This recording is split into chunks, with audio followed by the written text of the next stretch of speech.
So, episode 9 of the Newark SKC podcast. I'm Chris Walsh. I'm Andy Patton. And today we have Sensei Sharon Ingle with us in the studio. How are we doing, Sharon? Good evening. All well, thank you very much. Good. Right. You've had before we get started about your past with karate, you've had a very eventful weekend. Can you just give us a bit of a rundown of what's been going on there? Yeah, of course. So been down to Crawley at the K2 for the JKA Winter International course. 9 students altogether from Newark Club there, excuse me. Obviously including Wayne, so Wayne and 8 students, I guess to be technically correct. Training with senseis Sheena, Hirayama and Imamura. So my legs are now toast. This is being recorded on the Monday after. So yeah, but no, really good course. And great to see, obviously, 3 from Newark successfully achieving Shodan at first attempt as well. Yeah, so a big shout out to little Josh. San, little Josh, San and Sarah.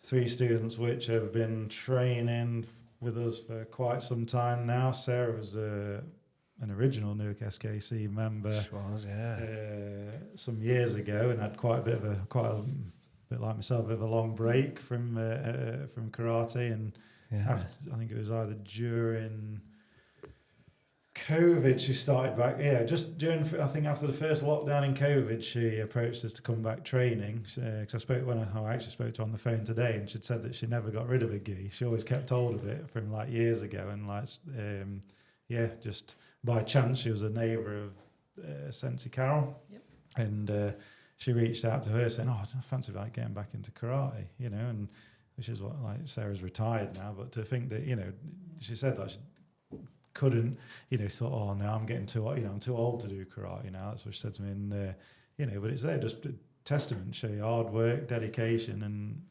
she's got it over the line. Absolutely. No, I'm really chuffed for all 3 of them. And I want to say a big thank you for, like, especially to you and like Sensei Wayne for keeping an eye on them all down there, because I know they did all 3 days of the winter course, didn't they? Yep. So who was your favourite, or did you have a favourite instructor? You trained with like either 3 of the visited instructors? Yeah, so I was there for all 3 days. So for the Kion and Kumite sessions, they'd separated us off into Q grades, Shodan and Nidan, and then Sandan and above. Yeah. So we had time with each instructor. So yeah, trained across all 3. Hirayama's my favourite. I know we were discussing this earlier, but just because of her personality and her character really comes out. Yeah, she's a character, isn't she? Like, yeah. I think also for myself as well, just seeing a female instructor up there at the top, because I can't remember going back to when I went to these courses, more years ago than I care to remember, but I'll have to admit it's probably about 20 years ago now. I can't recall sort of like seeing the top female instructors there. I don't know. Yeah. I've not looked back to see what the setup was then, but to get those female instructors across, no. So I think to have them come across, and as particularly as charismatic as she is. I follow on Instagram as well, so again, she's got motorbikes, so that adds to adds that side of things for me as well as a fellow biker. But I was just like a manner. I mean, don't get me wrong, I absolutely loved it. It was amazing to train with Sheena as well, because that's the first time I've trained with him. Yeah, I've trained with his daughter, Sheena, but I've not trained with him. But I mean, yeah, he's strong and powerful. And he almost like, I don't know if you notice when he walks along, he just almost like glides, and then it's like off he goes and that. And again, more as well, I'm pretty certain. Again, going back to more years ago than I care to remember, that I've trained with him previously when the courses were at Guildford. Yeah, and the like, used to be at Guildford, yeah. I just think we're so fortunate to get that opportunity twice a year for them to come across. Yeah, that is a great. Yeah. And like we were saying, we're seeing for the spring course that they've got Agura Sensei coming across, and I'd love to train with, never trained with him, and obviously Naka Sensei, like, again, still probably one of the best instructors I think I've trained with, and I'd say to anyone, just go there and just do it. See how he does it, because it's incredible. It's that different seeing it in front of your own eyes, isn't it, than just seeing it on a DVD or on TV. Like, you see next to all over YouTube and things like that, But seeing it up close and seeing the speed, train, just seeing that speed. It was the same at the spring course this year. With Hiroshi Sensei, who won the World Championships and the All Japans this year, just seeing that speed up close is just like phenomenal. But right, well, we'll take it right back then. We'll take it back to, like, you know, Sensei Sharon in pigtails, you know. You said you could remember being at that course together. Yeah, so you started your karate journey at what, the age of 10, was that? I did indeed, yeah. So in Holbeach, where I grew up, at the community centre with Sensei Mick. Yeah, so Sensei Mick Lowe we've had on before, yeah. Yeah, which to still be training with Mick now, I've got to be honest, I find really special because he's been there throughout my karate journey. Oh, yeah, I mean... so yeah, that side of it. And again, Hilton, to many ways, sort of like still connected through Facebook. I know he doesn't train and the like of that. So just still to have that side of things, I think is ace. Personally. Yeah, I'd love to speak to Hilton because I know, I mean, he follows us all on the social medias. Bless him, you know. Thank you, Hilton, if you listen to this, because you know he's always supports us on the social media. And you know, I know when Sensei Mick was on, he said that, you know, that Hilton had like a bit of an encyclopedia knowledge of martial arts and stuff. So if you want to know something, you just ask Hilton. But so in Holbeach. So how long did you train in Holbeach with Sensei Mick for? So I had to look back because I've still got my original KUGB licence. So that was it's dated summer. I'm not going to name the year because then everyone will start aging me. I was 10 at the time, but it's dated from the summer, the August. It's 89, so you go for it.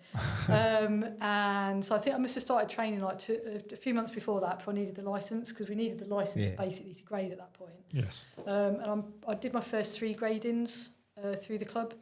So I did 2 under Sensei Steve Castle, and then the middle one, my 8th cue, was with Sensei Noida at Grantham, which is when I think we would have been there, and possibly Phil Rakes was that course as well, and it's that like 6 degrees of separation. Yeah, it's funny because we don't have many pictures of that course, obviously, because I remember, my dad, I think he originally put it out and we were going to have it at the leisure centre, and that many people applied to either come to the course or wanting to grade at that course. We had to right, we need a bigger premises, you know, and it ended up being at the military barracks, I think it was, and we've got a few pictures of those. But it's funny, like, because I think we met properly, really. Like, was it like near I think the park run was on in Newark, and Sensei Wayne was there. Coming out of lockdown, And but it's just funny, like now, how long we've known each other. Then really, quite a few of us would have been around at that course, but obviously didn't know each other.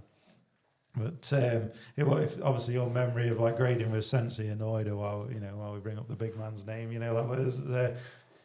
what was that like? So I can't remember loads and loads about it. I mean, bearing in mind I was 10, and that's obviously a couple of years ago now. But I can just remember the sheer number of people, because prior to that, my first grading would have been with Steve Cattle at the Masonic Hall in Spalding. Okay. So it's not, just from what I can recall, the biggest of halls. It might be sort of 2-3 times the size of Millgate. So I can just remember it, nice sprung wooden floor and going up and down that. So to then go for my second grading to Grantham, obviously it's like grading on steroids almost with the course as well. The thing I can remember most clearly about that is was that just like was that going for orange belt? Or? Yeah, 8th key, Oh, wow. red belt. So red belt. So I can sort of just recall that, just it being like, all these people. But the thing I can remember the most, I'm probably grateful this is what I can remember the most out of it, is actually going up to the table where Sensei Noida was to get my licence signed. Yeah. So I suppose if I was going to have any memory of it and keep one memory of it, it was that one, just sort of going like, and probably not at that time. Really. Did he give like his autographs? Yeah, I've got it at the back of my licence. Yeah, same. I think I've got his and Sensei Ota's still in my old KUGB licence. It would be. I feel like I'm missing out. But so probably at that age and in the kind of like the juniority of my karate journey at that point, it's only my second grading, not really truly understanding the importance of who he was. But I say Sharon today is very grateful that 10-year-old Sharon went and did that, and that's what I can remember from it. Yeah, and obviously I passed. Well, we'll come to it shortly, but obviously again, like this year, going over to Japan and like paying a visit to his, was it his grave or his shrine? It's his shrine, right? Yeah, but I mean, again, most of the squad that would have gone over, and the people there, other than probably the senior members, and yourself and Sensei Sean, I don't think there would have been many of the actual students that would have been competing or anything like that would have ever met Sensei Noida, really. I mean, I think Sean was lucky enough to do Shodan and Nidan, I think, with Sensei Inoue. So I mean, he's probably, like I say, out of the students that was competing there, I bet there was really only him that that would have graded with him, I think, or met him. But we digress. We'll pull it back in time. We'll pull it back in time again. But actually, when you said Sensei Steve Cattle again, I've seen pictures of him and videos and things like that online. What was he like as an instructor? So I think I'm pretty certain I only actually graded with him. Yeah. And again, I've only got sort of like slight recollections of that. But again, I think it's more the aura of the person. Yeah. I think we know ourselves. When the Japanese come over, and again, it doesn't have to just be the Japanese. Clearly, I'm saying this about Sensei Steve Cattle, for example. They've just got that something about them with their aura. Again, might have been the fact I was 10 and they were an adult. That might have added to it. I would say that in all seriousness. But it just I can just remember sort of like watching almost like his movements and such forth like that, and just being like, wow. Did you find out about Sensei Inoue? Like, he had that aura, that presence about him, didn't he? Yeah, and I say my real recollection with Sensei Inoue was to say just going to do that meeting with him. I can vaguely remember doing some basics up and down, and again, very similar with Steve Cattle. I know. From the videos I've seen, he knew he could certainly handle himself and move. He moved really well. I know Mick referred to it in like his podcast. So he'll have the better recollections because it's adult to adult. But yeah, just that, like you say, you just got that feeling. They've got something about them. Yeah, something special. So obviously you train with Sensei Mick at Hull Beach then, and then I see that taking it back. I know what to come in. Why did I start karate? Why did you start karate? So why did you start karate? I knew this was coming as I volunteered the information, but for those that don't know yet, I started karate because Teenage Mutant Ninja Turtles were all the rage at the time. That's a valid. And where I lived at the time, sort of growing up down that avenue, there's like a friend I knew through school, Helen. I think she'd started probably like 2 or 3 weeks ahead of me, found out through there. And then again at that time at the club, there's a lot from sort of like my junior school as was, just to really show my age, that all trained there and such forth, which I think probably, again, helped keep the interest because you're there with your mates as well. So yeah, it was Teenage Mutant Ninja Turtles. Well, that's when there's allowed to be ninja ones. No, to be fair, it's a different one because a lot of some of the old guys, Bruce Lee, Chuck Norris, David Carradine, I'm sure that like for me, you've got like the Karate Kid and stuff like that. So I see that you when you sent me some of the information you said that the club at Hull Beach closed. So Mick moved away for work purposes. Yeah, I'll be honest, I know that from listening to his podcast because why did that happen? But yeah, that's why that one closed down. I think as well I think Hilton had moved at the same time, so wouldn't have been in a position to carry the club on. Yes. Either, so unfortunately had to fold. So then, obviously, with that closing, where did you, obviously you've probably left it, as a student, a little bit left in limbo. Yep. Then suddenly, I've got to find. Yeah, so I think I'd have only karate club to go to. I think I was about 11 at that time, 11 or 12. So there weren't any of the clubs in Hull Beach. I'll be honest, I'm not quite sure what the situation was in Spalding. I think by that point, Sensei Cattle unfortunately had passed away. Right. So that, as far as I can remember, wasn't an option. So I had a bit of a gap. This is why I always say to people, like that karate journey, people come in and out of it, it's making it work for you. I've always come back to it sort of thus far, and I can't see myself leaving it. But I then picked up, a club had opened, I became aware of it in Hull Beach, and John Van Wienen that had done the Traditional Association of Shotokan Karate. Oh yeah, I've heard the name, Yeah, so I think the advantage of that was for those years, so that I think I'd have been about 13, 14 by the time I graded, and I only know I'd have been 14 by the time I graded, because their association used to do the half grades if you're under 14. Yeah. I'll leave my thoughts on that out of this. So I never had to do a half grade, so I must have been 14 at that time by the time I graded with them. Is that where you have a white belt with an orange stripe or something? Yeah, I think they went to orange and then it'd be orange and red. So yeah, I went there as a yellow belt, so it was the 7th kyu, but went straight to 6th kyu, so I must have been 14. So I can just remember Helen, who I'd started with way back. I think it was her that found the club, found Task, because she was like a year or so younger than me. She had to do a handful of her gradings. There's like those half grades, but I'm going to leave that there. No, I mean, it's not how I do it personally now, but of course I say that's today, Sharon, not then. But what it did do is it served to keep my karate journey going. Yeah, I mean we have done it like one. I mean, like as that I know of it, Newark. I mean, I knew we did it like once or twice. I mean, in the last 5 years or something like that. If you've took the chance on a really, because again we don't really take kids like not really under 6 or anything like that, you know. But if we've taken, I mean, it usually is like 7 years old. But I mean, if we have had a 6-year-old and they've not been ready, we have sort of done like a half grade. But again, it's been like once or twice, and that's why we're trying to stick at like 7. You know, we're not geared up for.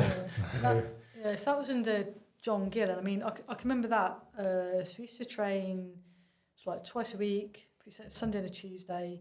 But again, big classes at that time. So again, we'd be talking early 93-ish.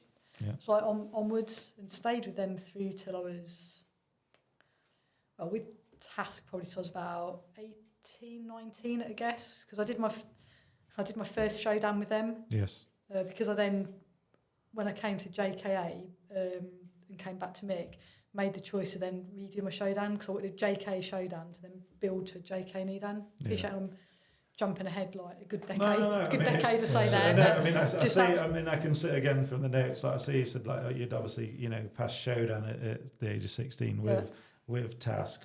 And just to note on that one, just for those that don't pass it first time, I didn't pass that first time either. So I had to go back and redo my kumite. Yeah. I'll just say that because I know we've been lucky this weekend and had 3 pass it first time. But for anyone that doesn't pass a grading, it's like, to me, it's like learn from it, improve, and move on. Yeah, we've all failed at like a grading. Maybe some people haven't, but it's.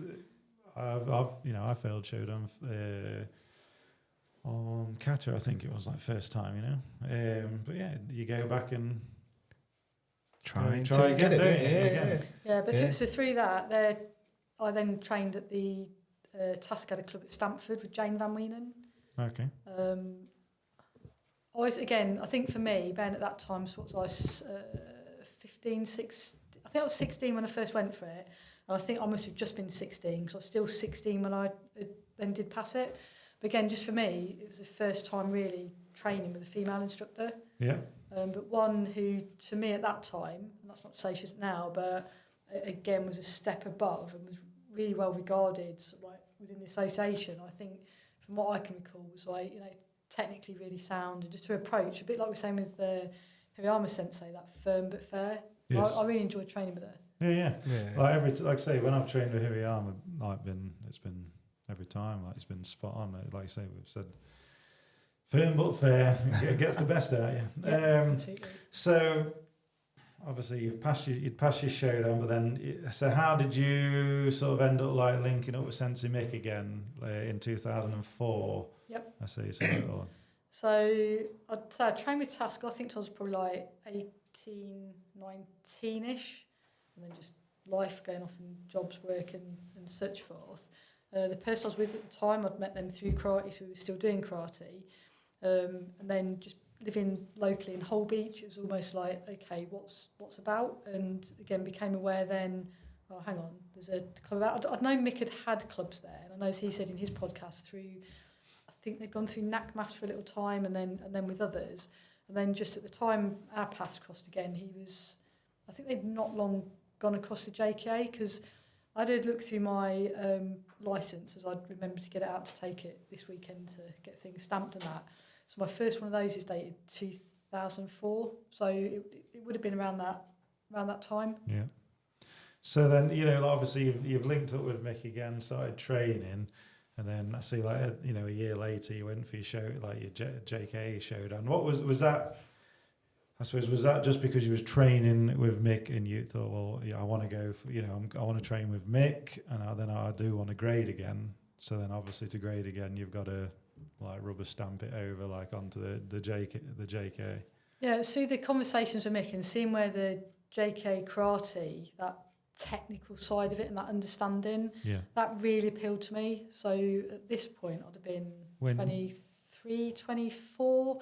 Again, I've always enjoyed sort of like training, so I'd been probably a bit of a gym bunny at that time from a cardio perspective, a bit of weights and stuff. So the biomechanics and that sort of thing, I've always, like, I really enjoy, like, now when you're watching someone and it's like, what, they're lifting the back heel up. It's like, why are they lifting the back heel up? Normally because they're not opening the hips up, and just being able to sort of like... Just trying to analyse the mechanics of like so why they do it, I've enjoyed that side of it, and through the JKA and sort of like, predominantly mixed teaching those early years, like, really then gone, actually, I really enjoy this side of it. I like a good problem to solve anyway. So I think, just, and again, seeing how passionate Mick was about it, I mean, he'd been involved with karate for a good number of years, if not decades. I'm sure he'd appreciate me saying that, by this point, and just seeing how engaged he was with it, how sort of almost like excited he was by it, and how keen by that he was. So I think seeing that, and that just sort of like rubbed off on me. I've always had that like respect for Mick. He's my first sensei. Yeah. And again, if our paths crossing, and it's just like brilliant. And then for me, for my decision to grade Shodan, it was almost like, to me, like I found like the JK, it's that reputation, isn't it? It's like the Japan Karate Association.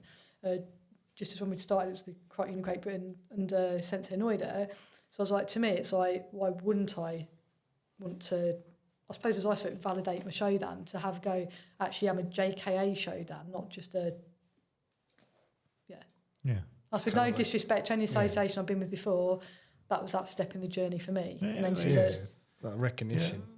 Yeah. And there's way getting feedback as well. So that one I did pass first time, but as I say, that was sort of like Shodan Part B, wasn't it? So on that side of it, but just to get that understand of how the JK did things. And I think by that point... Just sweating a bit in case like you got busted back down to like first gear. I can imagine, because like you're already wearing there's one this weekend at the course, so they again were validating the grades. You're wearing a black belt, imagine that if you hadn't passed. I have heard of that. And then sort of I'd be like, what do I do now? Because technically I'm still a Shodan with that association. Do I bust myself down?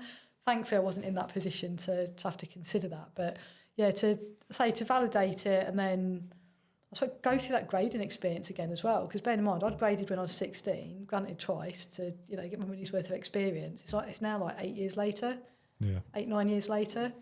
The irony of which I'll get in a minute when we come to how long it took me to pass an EDAM, but, but we'll come to that. But it was, and it just, to me, like you put yourself into a bit of stretch, like a grading position, you should then grow out of it, you should have growth out of it, shouldn't you? Even if it's not straight away. Yeah, well, growth out of it. Again, I mean, the like grading and everything, it's there to test yourself and push yourself.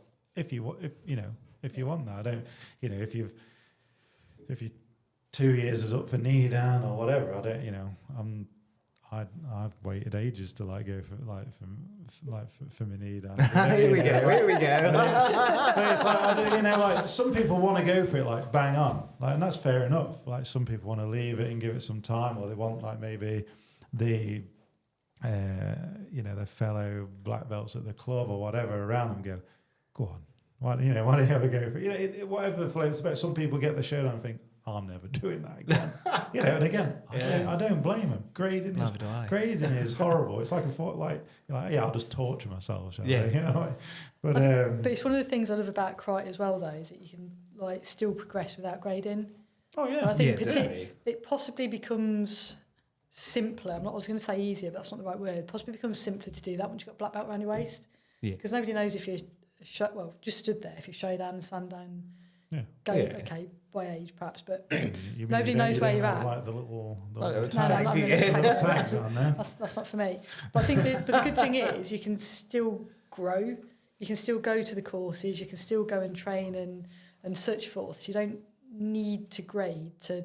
At least that Mick will tell you that was my reasoning / excuse. No, but I think you're right. What does it matter? I mean, like you could be a first, you could be a Shodan and Nidan, whatever. You could be in competition against, like in Kumite, and then you've beaten third or fourth dans or whatever. I mean, it doesn't matter. Yeah.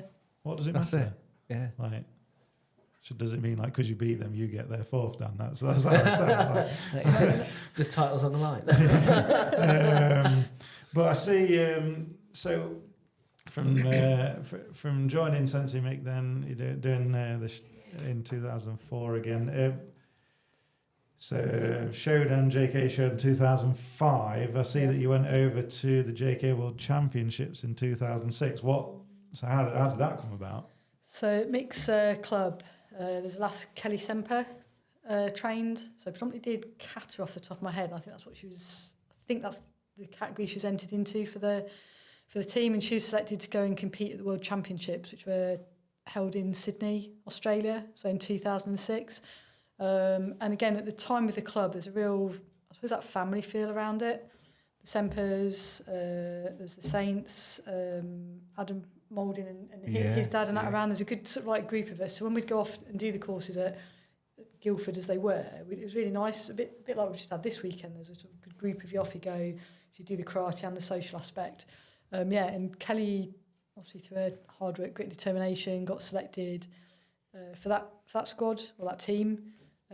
So we took the opportunity to, hey, let's go to Australia and do it, because at that point it's like, it might be a once in a lifetime opportunity. I'd always wanted to go to Australia, and I was in the fortunate position where could go and do it. Yeah. Albeit we did go, and I'm pretty certain it was like August in winter. So in my head, I was going to be going out Bondi Beach, board shorts on, off we go. And then when I checked the weather, I was like, well, this is not okay. We're going for Kelly, but that's cool. But okay, yeah. So I was on Bondi Beach in my long shorts. Did you see Sensei Wayne there? So Wayne was there for kata, and then a few of the others. So Bianca was there because I can remember, because she got into the final 8 for kata. Was she for the England team, or was she like with South for Africa? England? So she was with England at this time, and then I'm just trying to think some of the other juniors. Sometimes it'd be interesting to know where they are now. I can remember, and I'll remember these predominantly because they're the ones that Kelly knew. So we sort of saw more of their parents and family than perhaps some of the others. So yeah, certainly Wayne was there for kata, and say Bianca, and then the likes of Jason Fox, who would have been a junior, Mohammed Salah, and some of those. Jason was a junior. Yeah, because he was on squad still when I was there. Yeah. So again, got to know their families a little bit through hang around. Had my first Nando's in Australia. Oh, nice. Useless fact, but yeah. Don't mind the cheeky Nando's. Just say Nando's if you hear this. But they were held at the Olympic place. I can't remember exactly which sports hall it was, but yeah, amazing opportunity to go and see all that. So obviously you'd been there, and then did you have some time? Any time off again? Because like I say, we met again after COVID, and then were you in between? Obviously that time. Then had you been training or? Yeah, so I passed my knee down on the third attempt, just to be up front on that one. So the first attempt I had, having looked at my licence, was 2007. I'm pretty certain that was at Guildford. And I think I got a retake on whatever aspect it was. And then just trying to think there's a little bit of then life comes along. So by that point, I then joined the RAF in 2009, which just with the training for that and such forth, then just took me away from karate, because I just wasn't in a position to train regularly. I'd probably ad hocly appear somewhere if I knew Mick was about, because he'd got his clubs at Sleaford as I was at Cranwell. So I'd still was living in Holbeach at this point, and then just as life progressed, you go to different places, ended up coming away from it. I suppose, a bit of life relationship status change as well, then just being posted away and going, where's my closest club, or can I actually get to it in time? Because it's one thing having a club close by, but sometimes I just physically wasn't going to be able to get to it in time. Work life, it gets in the way, doesn't it? Yeah, so kept my licence in date, because I knew then I'd always got it, and I could always come back through to it. And then I'll have ad hocly trained, because, so for example, I moved to where I live now in 2012. So although I was just trying to think what was going on then, probably away during the week, but I did train at Newark a handful of times, because I can remember when Josh Hyde was shorter than me. Yeah. And indeed Abigail, to be fair. So I think that would have been around 2014, 14, 15, I want to say, which would have made sense for where I was working out of, was sort of like more local. So I was able to train there for a little bit, but I was only really there for probably 6-7 months by the time I'd gone, oh yeah, Newark Club's down the road, go and train at that Muppet. So did that and then got posted away again, or just been overseas for periods of time and so forth. So it's always that's what I mean. It's always sort of been there in the background, or like, for example, training with Mick at Sleaford.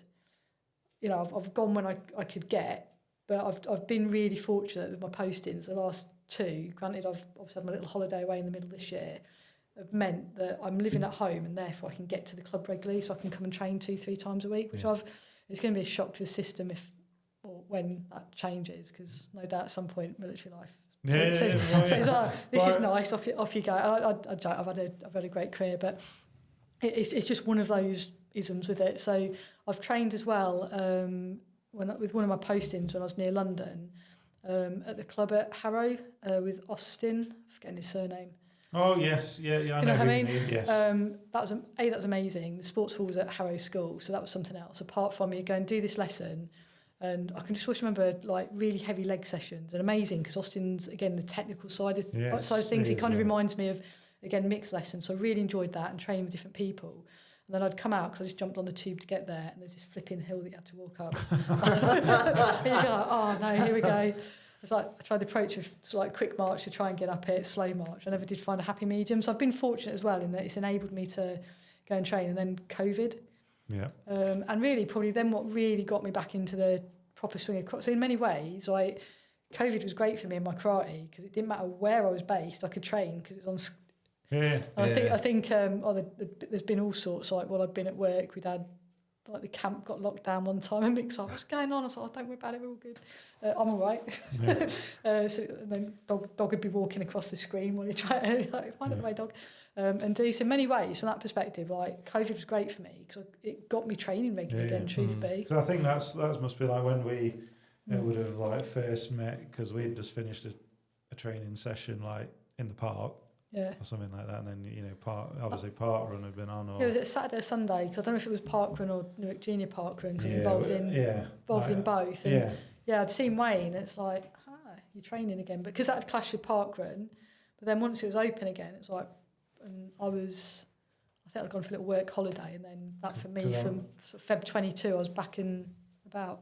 Yeah, because I remember you saying then, like, it was like about being like with it being kumite, like when you try, because you said, I want to come back and go for my knee down again, and obviously like it'd been kumite, like what you'd failed on. Yeah, because I'd attempted my knee down again in, I'm going to say it was 2015, so I must have had a period of regular training at Newark when I was saying when Josh was shorter than I was, to be able to build up for that, and then obviously.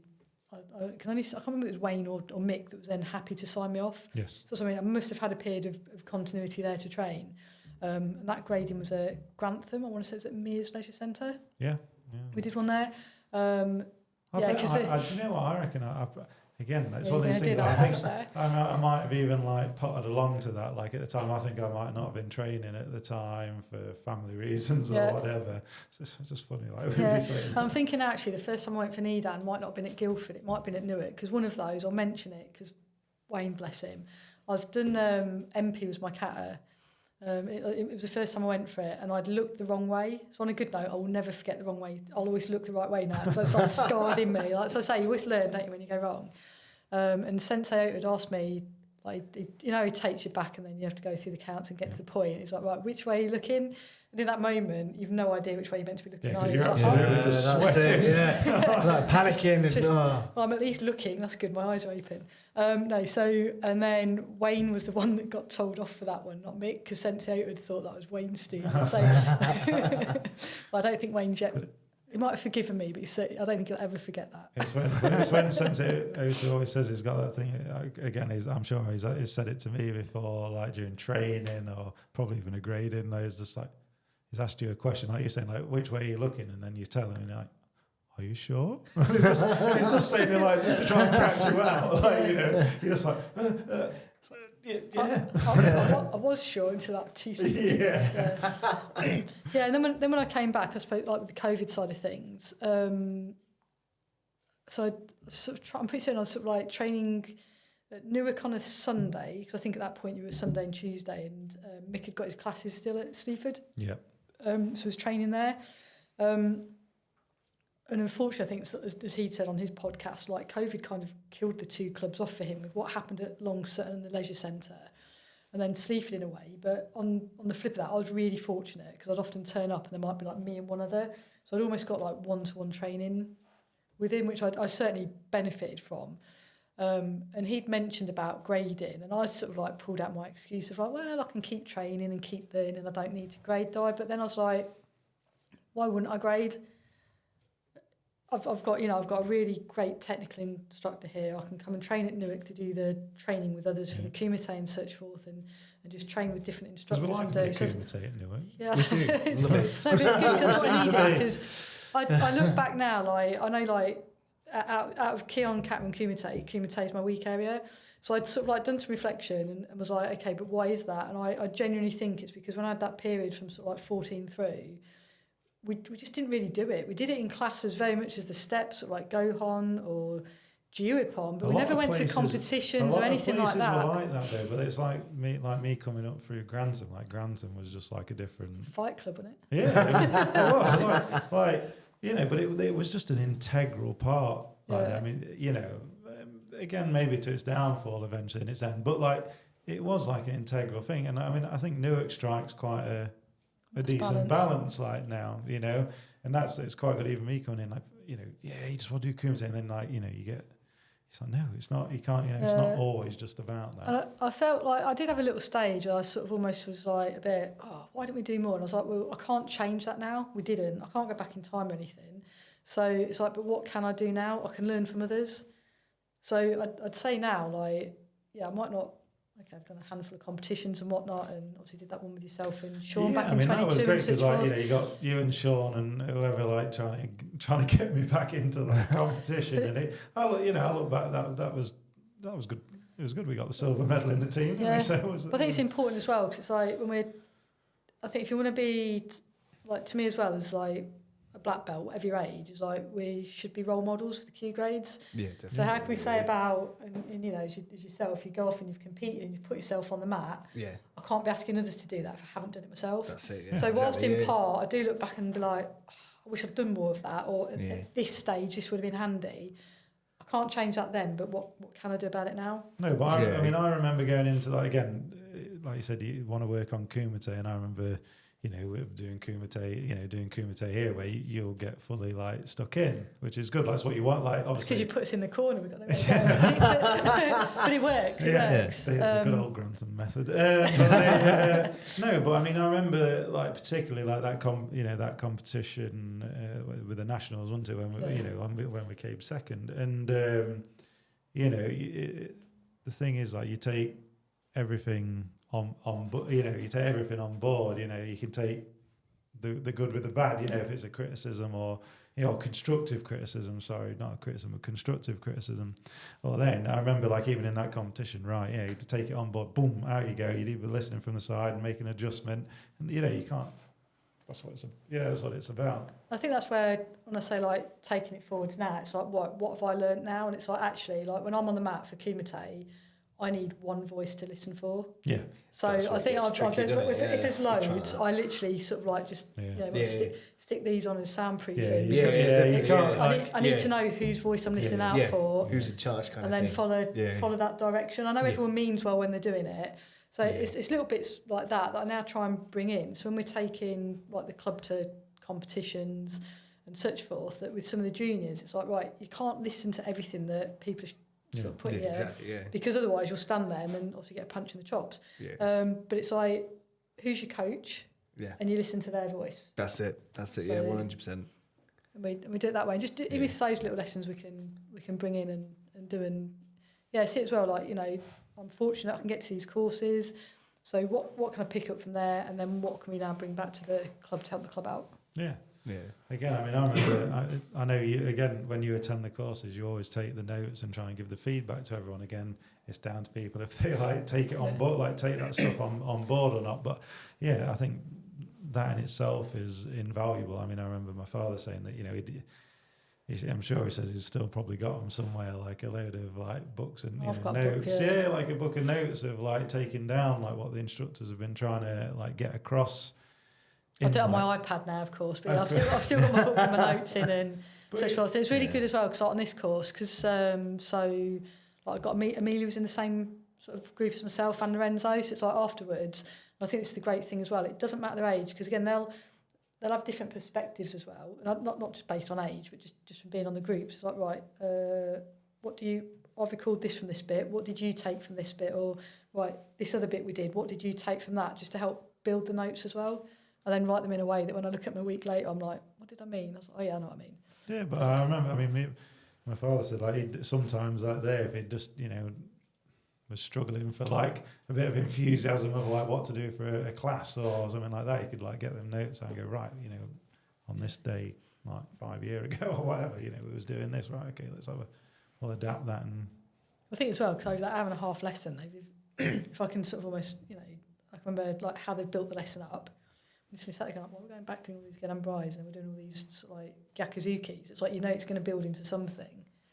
So I just like let Wayne know this isn't me volunteering to take tomorrow's lesson, by the way. Sensei Wayne, if you're listening. Well, yeah, it's obviously getting when you got your knee done, we had that on like on home turf as well, like or home turf for the club.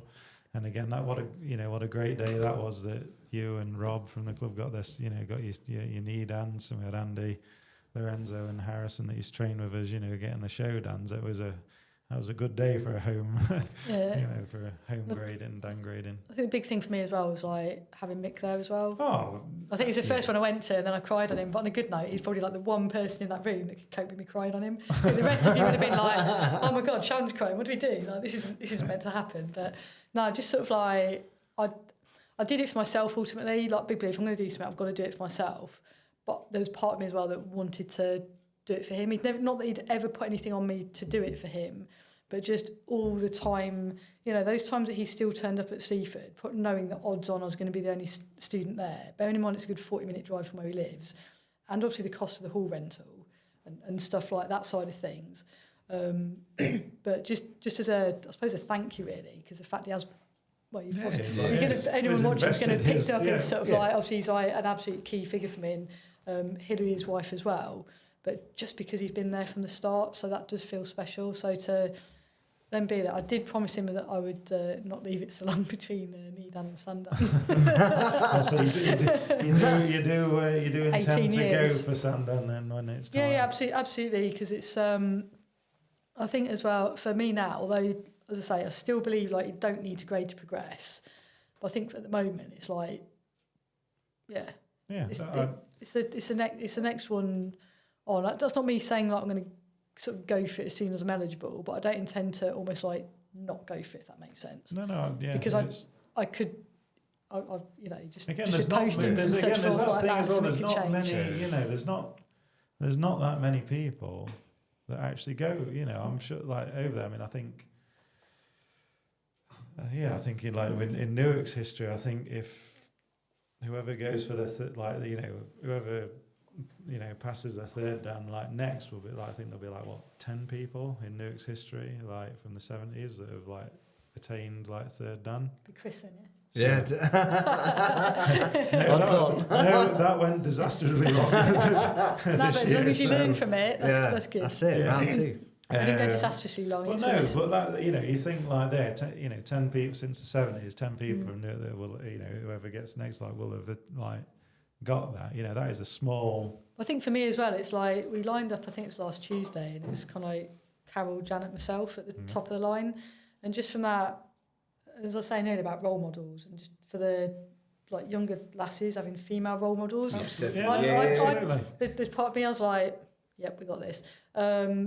But again, and that's what Newark's got a lot. I mean, like now, look at the high grades. What Newark's got, like you say, you've got, Carol third dan, Janet third dan, you Needham, like, we've got Amelia as a showdown. Like you've got Sarah. So Sarah, yes. Picking up Sarah, but like now we've got Sarah. We had like that. If there's one thing Newark's got going for it is, we've got a good range. Yeah.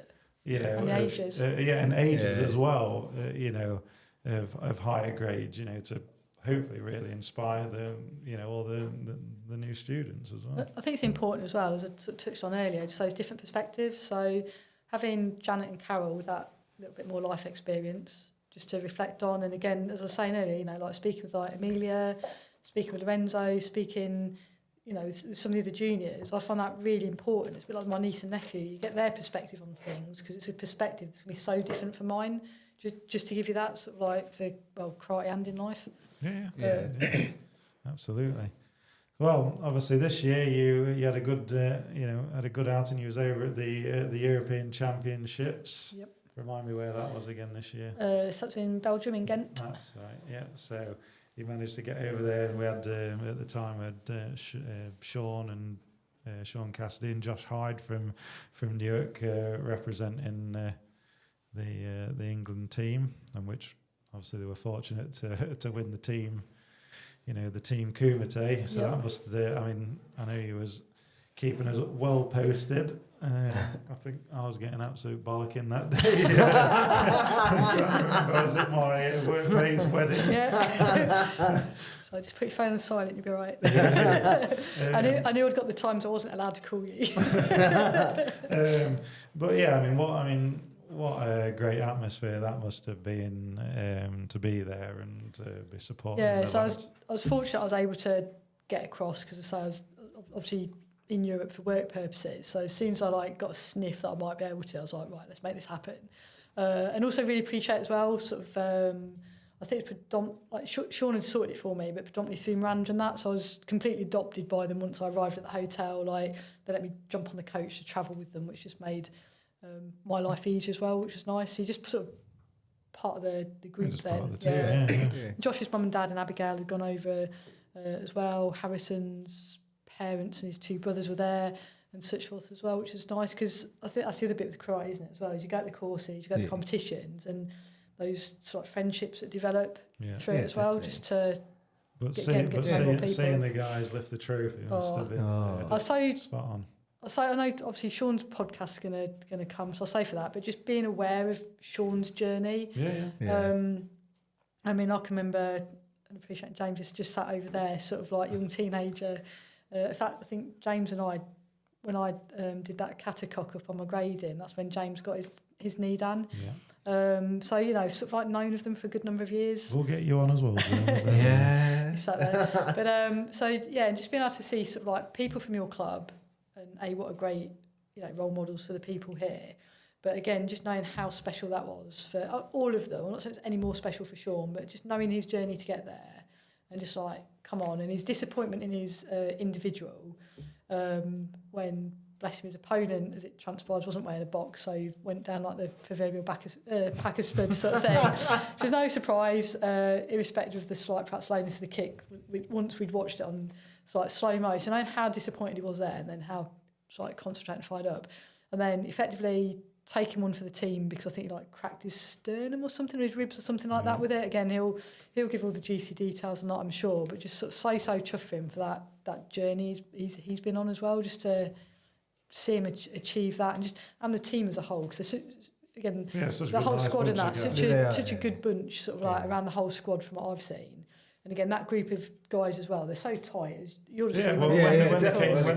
we put the course on here, you know, that was well received. And I'd love to have the guys back again because they're just a good, absolutely good bunch of guys. And, you know, they've all got a great teaching manner as well. And again, it gives the younger generation, the young guys to see, if they can do it, we can do it. So it was again from my perspective, or even from the club's perspective, to be getting the messages from your good self, keeping us all updated, because otherwise you wait until it's all done and dusted usually, and then just getting it, getting it all live, from you, or even getting a call with a video call, trying to catch some of the action as well was awesome. And then if that wasn't enough, you even managed to make it over to Japan to the World Championships this year as well. So that was because at the Europeans, I said to I've always wanted to go to Japan, and it's not necessarily to go and do karate in Japan. But it's through karate that I've always wanted to go to Japan. Yeah. And I said to Sean at the Europeans, I was like, if you're selected for the Worlds, I'm coming. He's like, really? I was like, damn right, I'm coming. And I said to Josh as well, it's like, any mix of you. And at that point, because at those Europeans, obviously Lorenzo was underage for the cadets. Yeah. But I was like, yeah, if anyone from Newark goes, I'm going, because again, from that Europeans and from the time with Kelly and with those Worlds, it just really adds to it when it's got people you know. Oh yeah, that well, you're like invested with them. Well. You're invested with them, aren't you? You know, so when we take the club to competitions, and you know the journeys they've been on and such forth. So I was like, again, I've probably taken a bit more of an approach to life as I've gained experience. It's almost a why wouldn't I do it? And just to caveat, I mean that for legal things, if anyone takes that advice in any other way. But it's almost like, why wouldn't I go to... I was in the fortunate position where I knew I was going to be able to, because work had sent me on a 7-month saving plan. So it's almost like, why wouldn't I go? Yeah. I'm going to have loads of leave. I'm going to have loads of leave to take when I get back. If I was in your position as well, I'd have definitely you'd have been on it. And it was just like, just Japan altogether was just like magical. And then just, being able to see the world champs in that size arena.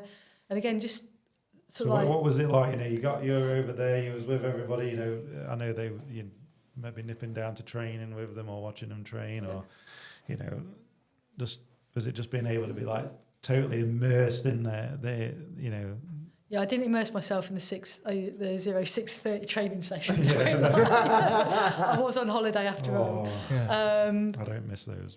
But yeah, just being able to. So I stayed for the duration they were there. I was effectively with them. I stayed in the same hotels as them. Through Tracy and Miranda again, they agreed previously. I think I behaved well enough on Belgium that I could be adopted again. So I did all the travel with them, which I'll be honest, helped make life easier for me as well. I could just jump on a coach and it's like you're there. I just had to pay the money out and off we went. So I really appreciated that from both of them. But yeah, just little bits like I wasn't jealous of them arriving at like 10:30 at night and then having that 6:30 training session the next day. Not jealous of that, but just sort of seeing things like seeing Sean. Sean's, I think, he's probably his goal's been to at that point wow, to go and compete at World Championships. So to witness his joy at that. The amount of times I've had that conversation with him. Yeah. Like, look, come on, you've got the talent. You're young enough. Let's go. Put that out there as the target to go for. And then to have Josh with him as well. Who I don't know if they'd say this, but I always see Sean's almost like an older brother for Josh, isn't he? Yeah. Again, just my perception. And then just like Lorenzo at 16, who had the opportunity, and I think he'll have gained so much from it of going. I say on his own, obviously with the squad and. We were all there and just sort of wow, check it all out and how he embraced that. And then I was fortunate as well, as you mentioned. So when they went and visited Noida Sensei's shrine. Yeah, that must have been... Again, I'd asked hi, can I come along? A, I have ever trained with him, but B, you're probably going to want a photog, aren't you? So I can take the team photograph. But no, they kind of let me join in with that side of things. And what an honour. What a great experience or honour to be able to go there, and just pay your respects to Sensei Noida as well. I had no idea where it was if I hadn't gone with them. No, that's it. You would need someone. You would need someone. Because try googling it. Well, I tried googling it just out of interest because where is it we're going to, and couldn't find it. So granted, I could have asked, but would I have thought to have asked? Probably not. Who would I have asked if I'd gone over there on holiday on my own beforehand? So, I really, really appreciated them letting me go along to that and pay my respects at the shrine and that side of things. That was pretty special for me.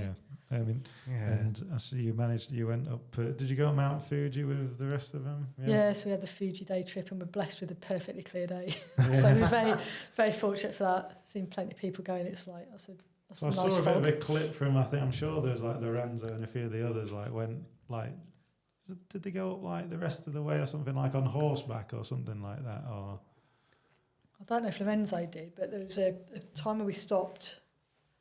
I'll be honest, I don't know if anyone did because I don't know if they would have had time. Right. There was that opportunity where you could go and do something on horseback or something. Horseback, but yeah. I saw a small video, I'm sure. I think it was background. wasn't it? Yeah. Wild West music. I've not seen that. I'll have a look up for that. But no, I didn't do that. And obviously, like while you was out there, you guys managed to link up with a friend of mine as well. So you managed to meet Sensei Richard Heselton. And I go back to what I said earlier. You know, when you meet someone and they've just got that something about them, it's absolutely like, obviously I've never met the guy before. It's just like Chris says he's sound. So it's like, okay, trust Chris, off we go. And I knew Sean was super excited about it. So I was like, well, it's going to be good. Yeah, I mean, off we go. And being able to take again Lorenzo and Josh and do those introductions and such forth was amazing. And then just his kindness of his hospitality. And I think we're all, as he was talking, we're all sort of like just sat there, just completely enthralled, listening to his experiences. You know, going out to Japan at 19, which like Lorenzo was absolutely lapping up. I don't know if his mum and dad are prepared for this, but I think Lorenzo's already to Japan. But just listening to those experiences, it's almost, and then Sean. But it was a good thing, like for me, like for Lorenzo to meet, like again, something like just meet Richard, who's someone who has done that, you know, and just get his perspective, see, you know, and then if it's something you want to do, you know it's possible, you know. So I know when I spoke to him, I think, before they flew back, he's like, yeah, I'm 90% sure I think I'm going to move out here. I was like, I'll just wait and see what your mum and dad have got to say about that first. Granted, if he's 18 or 19, I guess he can do what he likes. But he kindly sort of came, and we knew that he was going to be opposite the Worlds as well, so he kindly sort of came and found us at those, and then Sean and I were able to sort of like meet up with him. I think it was on their squad's last time in Tokyo. We'd gone back from Takasaki, where the competition was, back to Tokyo, and we got free time, so Sean and I had literally just jumped on a metro and like, hey, we'll get off somewhere and see what happens. And then Sean had been in touch with Richard Sensei, and we were able to sort of like meet him up for a couple of beers. I took out the little beers. I wasn't going to try and keep up with them too. No, it was really great. Like for you know, and it was really nice of him to meet up with you guys, because I mean I was going to go out there and train some years ago and go and train with him out there. But sadly, my nan had passed away. You know, so that trip like didn't. I managed to. I was lucky enough I managed to like get all my money back from my flights and everything for that. But yeah, it was again sad that personal tragedy, and then sad that trip didn't come off either. You know, because it's like you say, it's like for most people, you know, it's probably like a once in a lifetime like trip. Well, I generally don't know what the logistics of this are, but we'd all four of us had come away going like, oh, it'd be amazing to come back, but like go and train with him, go and train at the Hombu and such forth, which part of me is like, so when are we going to do this? And it's like, oh, how's this going to come? You know it'll take you to like whip everybody into shape together. Yeah. But it's probably like, again, opened all our eyes of like, Sensei Rich, before I sort of stitch him up with anything or try and line anything up that's not there, but you know, it's absolutely within the realms of possibility for anybody to go to Japan and train at the Hombu if they're a JK member. Yeah. So why? Yeah. Having seen it's one of those that I went with I think it was Abigail, Lisa, and John and myself went because the squad had gone on one of their early morning walks and gone. I'd go and find the Hombu, and it was one of those. Now I'm grateful I've ever been to it. Let me change that when I go back to it, because you sort of like go along a road, come down, come around the back part and that, but almost this quite innocuous looking building at first, just because of how condensed everything is in Tokyo and the districts. But it's almost like, well, actually, you can do. And remembering as well that if you go and train there, like not all Japanese people at the level of the instructors that we see come over to Japan. They're not all sort of like all Japan champions or world champions. So you will be training with normal people. That's good to know. Yeah. But I mean, when you were over there, I mean, I remember obviously that I think the list of like YouTube channels and things of the areas were out, but I know you and Sean seem to have that pegged, and also James as well had like got it all pegged of like who was going to be on what. But you know, it was that there. I mean, you must have just been getting fed up with everyone. Again, what area is it on? You know, like, because I mean, again, and the video quality coming through, what they had as well was absolutely spot on, and it was just great having someone there that could go, right, you know, it's on, because not everyone could probably afford the time to go, okay, I'm going to sit in front of my phone or the computer for like the next X amount of hours, hoping to see, you know, like one of our own compete, you know. Yeah, and Abigail had definitely helped out with that as well. When we were sort of suddenly, I think at one point we suddenly got 4 people on areas. And I was like, oh, right, I've got these, you've got those. And so she's brilliant helping out with that. And I have to confess, I've not seen any of the YouTube ones, so I've no idea what the quality's like or anything like. Oh, I mean, so I'll have to go back and have good, the ones I watched, it was good. Have a look back, but I just think it's like I was really fortunate to be there, to be seeing it, and it's like. You'll still get an experience from watching it, and I know as well, certainly for like the Newark ones, they really appreciate the fact that people were supporting through that.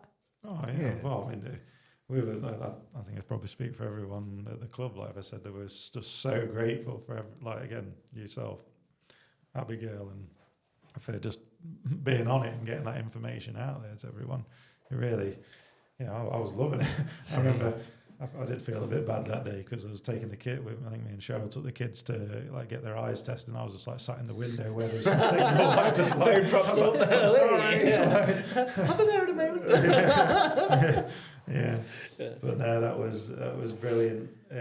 So yeah, I imagine you just it was on a bit of a come down really coming back from there. It was not too much. I think because I'd had such a busy year this year with work and such forth, and then.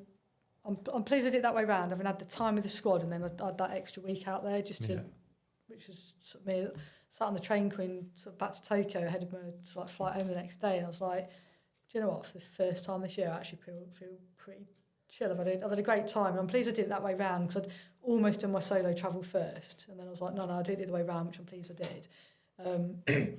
But yeah, in a way, I was just so pleased I'd had the opportunity for the experience.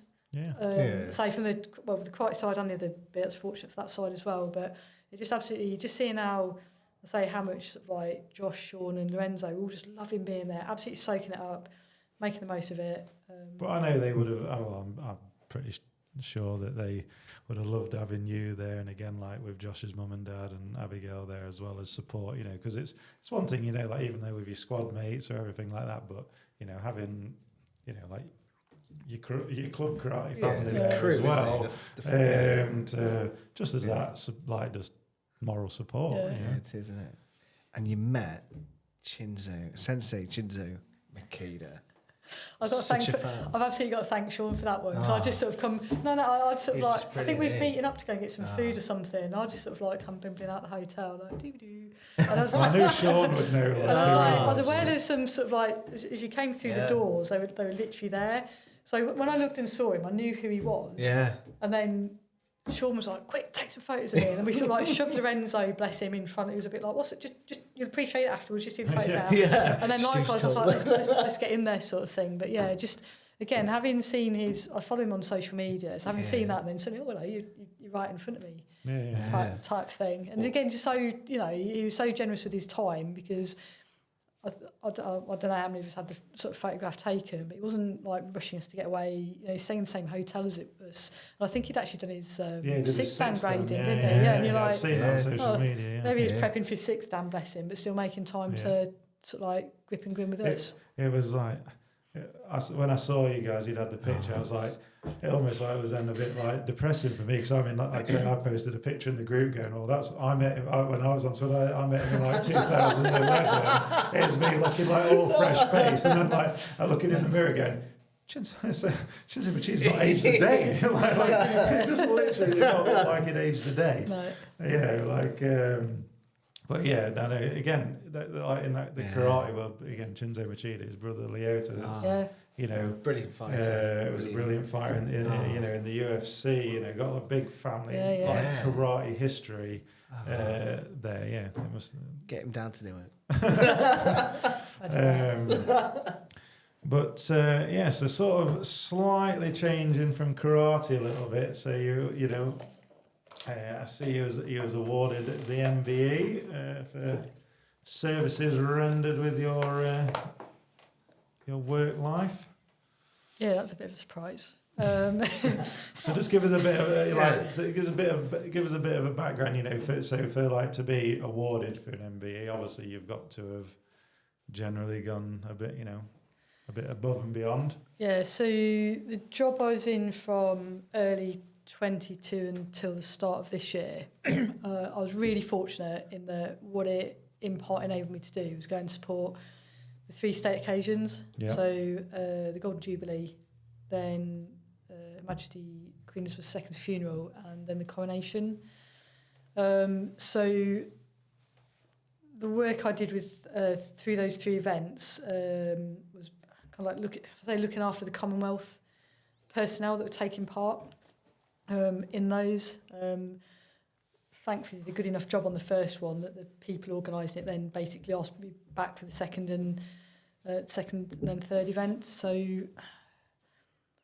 yeah, I was still a bit sort of like, because I can remember the day I got the phone call and I was a bit like, I'll be honest, I thought it was like a prank call or something. But I'll come back to that in a minute. But yeah, so really fortunate that I was in a position to take those experiences on and actually just see everything that goes into organisation of a state event. Yeah. So like, when I realised like for the Jubilee that I was like, hang on a minute, because we was instructing and delivering courses, so I'd have needed to miss a little bit. So I was really fortunate. There was only me and one other instructor on what we were delivering. And I'd sort of said to he knew that I was sort of like interested in this. He was like, go for it, because with what the course is, I can do this on my own. And we are set that if one of us had gone, you know, off sick or something, we could do it. So I was fortunate. I knew that he was supportive. And he knows I'm very appreciative to him for that event and a couple of the others. I also knew I didn't want to be marching. I didn't need to be the one that's sitting on like fill your boots because I've, I don't know, inadvertently TikToked or something like that. So saw this opportunity come up for Commonwealth Liaison Officer. So I was like, I had a look at it and I was like, that sounds really interesting. Not anything I've sort of like particularly done before. But I've got to organise people, and you would like to do organisation. Organise away. So it was down at Purbright for that, which was an experience in itself. But yeah, so got to work across, tri-service, all 3 services, and then all number of nations. And I guess the way I see it is I've kind of seen like a party, I suppose I say a celebration of life for the funeral, because a much more sombre event from the Jubilee where everything was obviously that high celebration. Yes. And then the funeral where the difference being that when you, even at night, when we did the nighttime rehearsals, it just felt more sombre. Granted, because the drums have got their covers on and such forth like that. And that was a smaller one for the number of Commonwealth involved. And then the coronation, which was almost like the other 2 added together and on steroids as the culmination in it, which seemed then to be a nice balance of the 2, of the tradition, the celebration, but the commemoration as well. Yeah. Yeah. Because I remember you put in I think you put in like the group chat or something like that. You was like off to see the boss or something like that. I've had the call. I'm going to see the boss, you know. So, the boss. So that one was we'd been in main building in London on a visit. So your mobile phones have been in a locker, and I got my mobile phone out, and there's like 8 missed calls, and I was like, oh no. But it was also the way it came up, I knew it was work, and as it was, I was with my boss at the time, so I was like, I've got a couple of voicemails, I'm just going to listen to these. And he's like, I've got nothing on my phone. So I was like, oh my days, what have I done that I don't realise I've done? Anyway, long story short, it was like, yeah, got an invite for you to go to Buckingham Palace to meet the King, at which point I think it's a fair, like, it's not often I've been speechless. I've been speechless twice, sort of like last year. That was the first occasion. I was just like literally stood there like, and the people with me like, you okay? And I was just like, yeah. And that was September, and then the event was October, which was just amazing at Buckingham Palace. As I say, there's no photos inside. We took a sort of photo in the toilet because like no one can see me, but and then we took another photo that I got told off for, but I was okay. I didn't have to delete that one as long as I didn't put it on social media. But yeah, just an amazing day, because I think there's like 150 of us. There's a mix of, there's 4 people from each of the services, and it's all people that have been involved across the coronation and the funeral. So like to Claire Boulding, BBC presenters and such forth. She trod on my foot. Which she did apologise for. And then we met the princess. Did you tell her that you knew a bit of like? Yeah. No. I might have a military uniform, but you know. Got a black belt. Yeah. I'd have been out of Buckingham Palace quicker than anything. That'd have been a story, though, wouldn't it? And then we met the Princess Royal at that event. I just got chatting with a few of the others because we got changed at main building and then walked across together. Just because we had to be in uniform, but London's not somewhere I'm about to start walking around in uniform on my own in. So we walked across, sort of came in and such forth.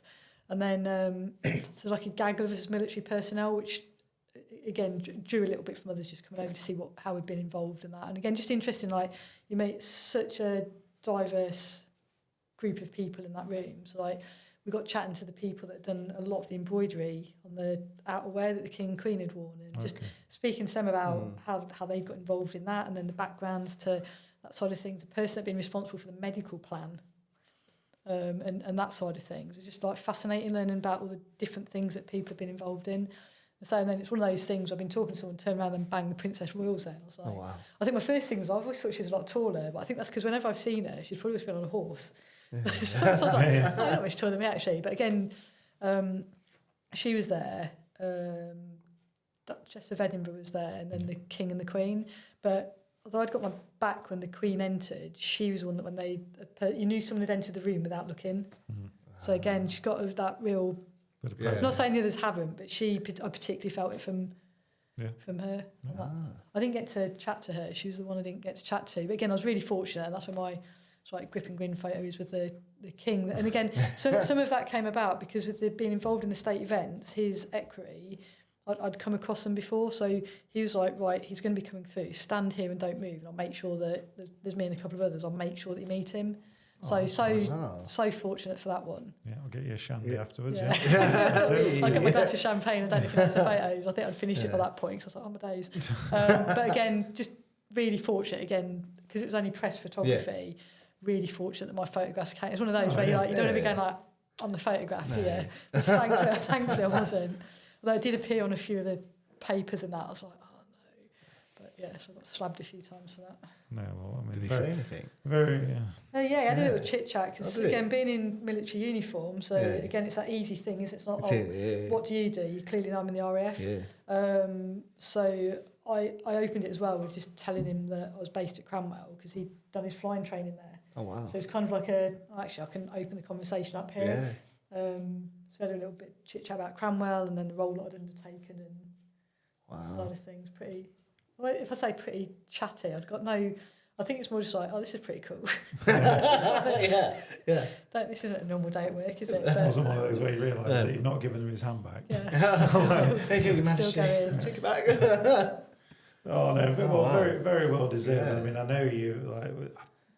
I can't remember the name, but I know he was kind enough to bring in the wooden. It was one of the sticks from the. I want to say that's from the. It was from the Jubilee. Yeah. No, from the funeral. Sorry. It's one that those that were marching on the outsides. Yes. Would have had, which we got presented with. In fact, it came through the post afterwards because they'd collected them all back in, but we got sent those as thank yous. And I think that's one of the things on those like state events as well. It's like the contact. Again, it's that, as I said, I enjoy meeting people, despite what some people might think, but it's like meeting people from those different backgrounds. So still in touch with people like Teresa, for example, who's an Australian that works in London at the moment. She'll be going back in the new year, but I've no doubt, we've stayed in touch from these. We're going to hopefully meet up this month. Before she goes back to Australia in January. Obviously, I'll be looking to go back to Australia as well. But it's those sort of like connections you make with other people. Again, they're looking out for a next holiday. That's it, Teresa's digs, isn't it? But it's also like the like Vern Stokes, who organises. His job is he's responsible for basically the state events, and just sort of like seeing a little bit of how he operates, and going like, I definitely don't want to get on the wrong side of him, but also. Just get that insight through being able to then have the conversations. Australians very kindly invited us to a couple of like post events for different ones, and just be able to sit and almost chat as we are as we would, and chew the fat and learn more about that. You know, he's in a role that's like, you're in that job for like, I think 10 or 15 years, because you've got to know these plans inside out. You know, like when the monarch died, it's like, right, from that day plus X number of days is when the funeral will be. You got X number of days to make this happen. Yeah, well, that's a different level if of I ever stress. think I've got responsibility in my job, massive. But just fascinating seeing that and all the background workings and such forth to it. And then, the phone call that I got from the boss's boss, effectively, last December, was one of those where like my phone had rung and it had come up with a landline number from Northern Ireland on it, and I was like, what's going on here? Just obviously from a work perspective, and I'm like, I don't know anyone in Northern Ireland. So I left it. It was just after Christmas. So I'd left it because I was like, well, I don't know anyone in Northern Ireland. They'll leave a message, won't they? And then because it was near Christmas, I had a like pink and fluffy moment. And I was like, well, maybe someone's trying to get hold of family and they've just got the wrong number. I'd got just visions of like an old person trying to get hold of someone. So I was like, I better answer it next time. So then it answered. So I was like, hey, hello, not expecting. And then obviously said who it was. And in my head, I was like, what are you ringing me for today? And he's like, I'm just going around ringing the staff because it's Christmas. In my head, I thought, you've got over 200 staff. That's going to take you all day. I was like, what?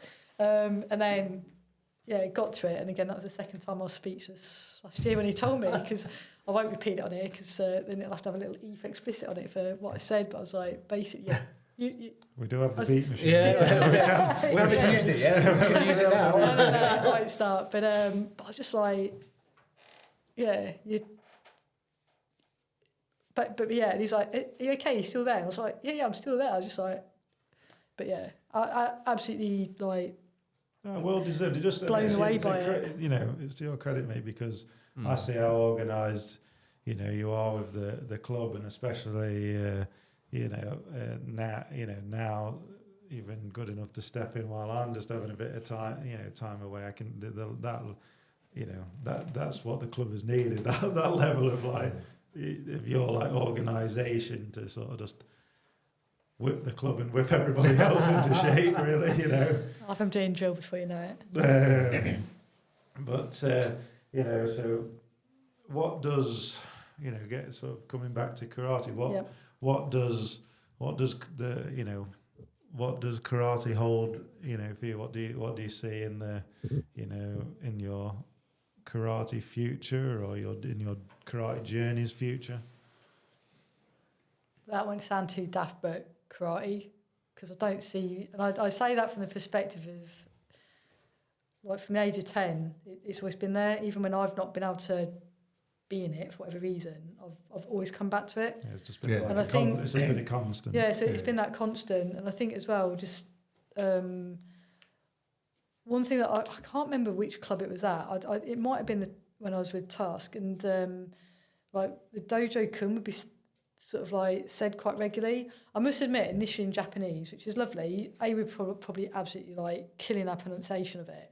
But then they made the switch to do it in English, which I thought was great, because then actually people know what we're saying. And I think even just like little bits like that have probably made an impression on me as in it came about at the right time. Even at Grantham, as far as I know, in Newark, it was never recited. I'd be and it is, I'm probably ashamed, like, if I went, and I know, like, in the Hombu, they recite it, and, who was it? Back in, Andy. Yeah, definitely. Bring it back.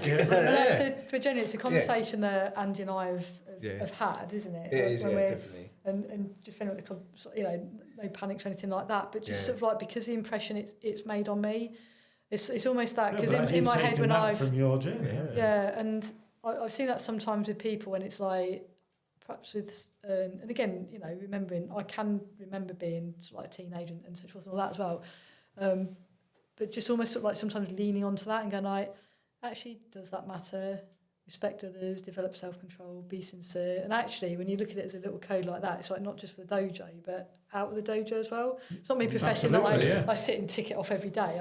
I'd absolutely be lying. Definitely fulfilled those today. Things like that have made an impression, but have then helped elsewhere as well. So, like, as I said, I've been really fortunate with those experiences I had with the state occasions, and had some quite challenging episodes in those, which are what contributed ultimately to the MBE. But I'll do that good old thing of like no further details here.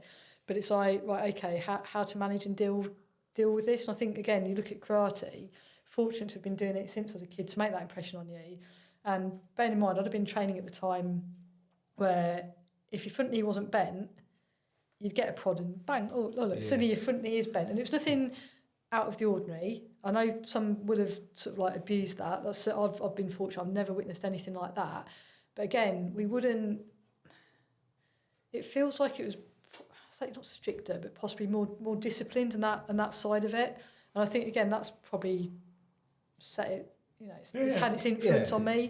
And I think in a way that's probably why the military sort of like works well for me and my character, and that's why karate's worked well for what I've taken from karate's worked well for me and my character on that side of it. So absolutely see sort of like karate in my life. And again, I think as we alluded to earlier, we're fortunate here as well because we've got a breadth of ages that train at the club, and we see when we go to the national courses, because there's others there that train as well. It's like, to me, it's like you just keep training, stay fit and healthy, and there's a way you can train. Because even when I had a knee injury which kept me out for like 18 months, but I'd still go along to training because by watching or like I'd belong to the course. I can remember going on crutches when it was at Guildford, walking that from the hotel to the Spectrum on me sort of crutches, taking notes for everyone. I think they're probably the best notes we had because obviously I wasn't training.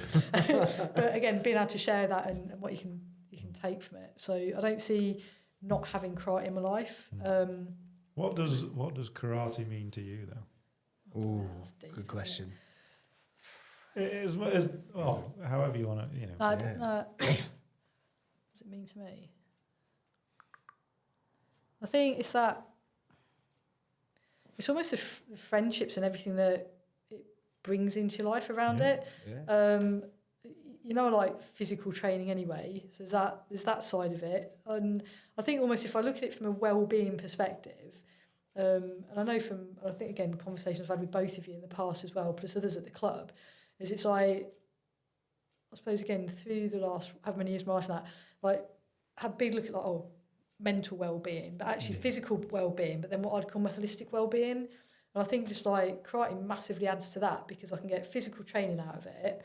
There's if we think when we do Motsu, which again those are at the course, we've done that at the start and the finish of the training, that almost that short meditation period, and then we can bring that into other parts of life as well, because again headspace app and that doing my breaths in the morning and that side of things, and so therefore it's that influence of karate into the other areas as well.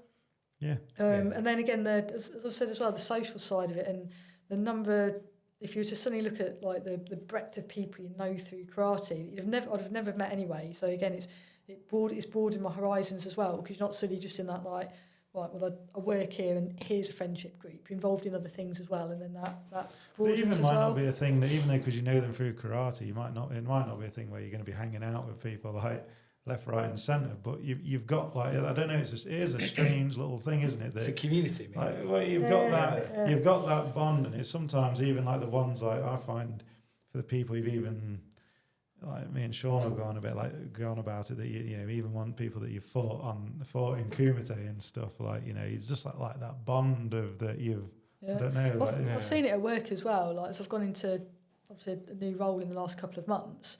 Just get chit chatting to people. Now, granted, doing karate isn't something I just sort of like put out there and roll out there. It's not normally the first thing I'll tell people I do, but it's something normally memorable as a female that does karate, and then when one or two sort of find out, and then it spreads a little bit. But you'll soon then find those others that have ever done a martial art, because they'll come and chit-chat to you about it and that side of things. So it can open that side of things up as well, can't it? It is such a good thing, you know. I've said it before, you get my own kids in it. I think it's good, you know, for kids and adults. You know, you look at you know, from the youngest kids we've got at the club up to, you know, Margaret, who's in her 80s, and you know, she's just, again, she's just found like this little community, you know, little community that she just feels so welcome and a part of. You know, it's nice. It's like go to Crawley. I think it's good. I think it's 18 months since I've been able to go to one of those international courses, just do one thing or another. But like, you go along, and then people that I might not have seen for 18 months and say, "Oh, how you doing? Yeah, have that catch up, because you've got that thing in common." Like you say, it's that community feel, isn't it? And it's like no time's passed almost. Yeah, really. Yeah. Yeah. Well, I shall hand you back over to Andrew, and he will give you his Sunday name. All right. I'm in trouble. That, James, please. yeah, I'll hand you back over to Andy, and he's gonna hit you with the questions. Quick fire questions. I've watched enough of these now to know as well. You're going to start telling me off if I'm not quick in my answers. Well, I mean, so far, if there's a record, Just for give me a minute to chop, and I'll be. It would be Lorenzo, wouldn't it? Yeah. Bless him. Poor Lorenzo. There's no. Poor I lad. don't think. Please don't be any slower than what he could do. That's the challenge. You don't challenge a military person to something like that. It's on. Here we go. First question. So, favourite technique to use in kumite? Gakazuki. Good choice. Favourite kata for bunkai, because you spent time with the bunkai master, Sensei Meat. Basai-dai. No, Kankadai. Wow. Okay. Best male competitor that you've ever you've ever seen, or past, present, whoever. Mohamed Salah that I've seen. Okay. Best Sorry, Chris. to the heart. Best female competitor you ever seen. I'll tell you, I used to like watching Jenny Harry's fight because she was such like. Were you on the squad with her? I was on the squad when she was part of the squad, and I never again trained sort of like seen her train, but never saw her compete or anything. But I don't know her, but just from that little, she was on the squad around the time of Kelly, and she just I so do almost remember like Kelly. quite a, from what I can recall, a mild-mannered person, and he put her on the mat, and I was just like, just used to like to be able to watch someone transform like that was like I used to really enjoy it. And again, having been fortunate to see her fight in person as well. Oh. Yeah. Hey, Jenny Harris. I've not seen her for ages. I don't know.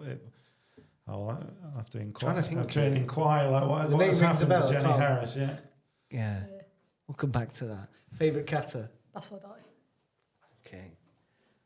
If you could pick a 5-person kumite team, who would it be? Ooh. I'll stick with people I've seen then, just so I've got somewhere. Yeah, whoever passed. We said like this could be mixed. Mixed, whatever you want. So the people that I've been fortunate to see, I'll go Mohamed Salah. Yep. I can't remember his surname. There's a guy called Chris that was on the squad around. Chris Sweeney. That's it, yeah. He had to I health or something, didn't he? But again, knows him well, just remember them, and then unfortunately had to stop.